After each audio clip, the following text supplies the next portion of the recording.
a town east of New York City, 17,000 homes in one place. What bank would be crazy enough to lend a developer the money to build 17,000 homes or 15,000 homes in one place for which he had no buyers? We were in a suburban country at that time.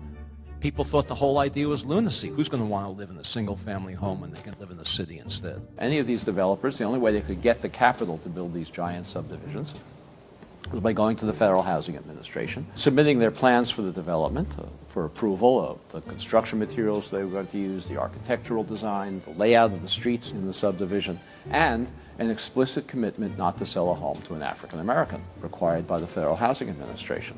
The Federal Housing Administration even required, as a condition of these guarantees, developers like Levitt to place a clause in the deed of every home prohibiting resale to African Americans or rental to African Americans. These deeds still exist in these homes today. They're no longer enforced, no longer enforceable, but they're still there. What was the consequence of this? Well, those homes in those days, in all of these suburbs, they sold for $10,000 or less, $8,000, $9,000 a piece. In today's money, that's less than $100,000, probably $90,000. African Americans who were prohibited, not they didn't want to, not because they didn't like living among whites, they were prohibited from moving into these suburbs, and they could easily afford to do so. Any working class family can afford to buy a home for $90,000, roughly twice national median income.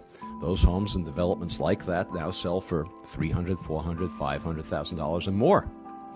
The white families over the next couple of generations gained, you can do the arithmetic, $200,000, $300,000, $400,000, $500,000 in equity. They used that equity to send their children to college, to take care of medical emergencies, to take care of economic downturns, most importantly, to bequeath it to their children, who then had down payments for their own homes. African Americans who accumulated none of that wealth as a result of this federal subsidy had none of those abilities.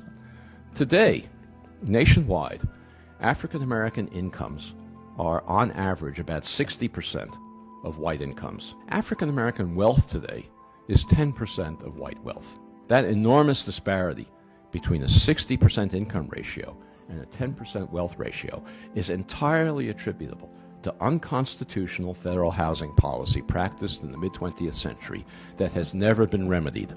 It's a constitutional violation, and of course it determines the ongoing racial inequalities we have today.